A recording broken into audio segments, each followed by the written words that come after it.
Friends, this is lucky from Maxbhi.com। Friends, क्या आपके Vivo Y95 का डिस्प्ले कॉम्बो फोल्डर डैमेज हो गया है? Worried of high repair cost of your smartphone?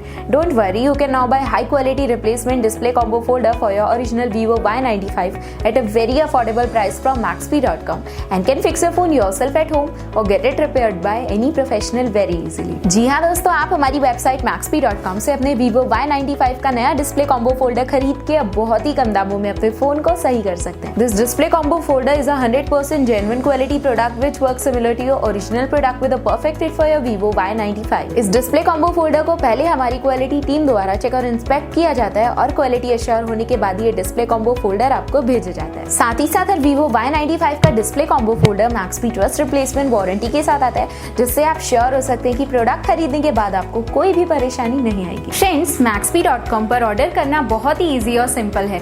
हमारी वेबसाइट Maxbhi.com पर अपने प्रोडक्ट को सर्च करें और प्रोडक्ट पेज पर जाकर बाय नाउ पर क्लिक करें। अपना नाम, मोबाइल एड्रेस फिल करें और ऑर्डर पर क्लिक करें। ऑर्डर क्लिक करने के बाद आप हमारे सुपर सिक्योर पेमेंट पेज पर आ जाएंगे, जहां आप ऑलमोस्ट हर तरह से पेमेंट कर सकते हैं, जैसे कि यूपीआई, नेट बैंकिंग, क्रेडिट और debit cards, wallets etcetera. Once your payment is done and your order is processed, it will be safely packed and dispatched within 1 or 2 days। और हाँ गाइस, शिपिंग बिल्कुल free है, so you just have to pay for the product and nothing else। आपके order की सारी updates और tracking details regularly आपको आपके ईमेल और फोन पर भेजी जाएगी, जिससे आप अपने ऑर्डर का स्टेटस जान सकते हैं। Maxbhi.com पिछले 6 सालों में अपने हजारों हैप्पी कस्टमर्स को फोन पार्ट्स डिलीवर कर चुका है और ये गिनती डेली बढ़ रही है। सो वेट मत करिए, अभी ऑर्डर करें और चल रहे special cashback and heavy discounts का फायदा उठा के अपने फोन में लगवाएं बेहतर क्वालिटी पार्ट्स, वो भी कम दामों में।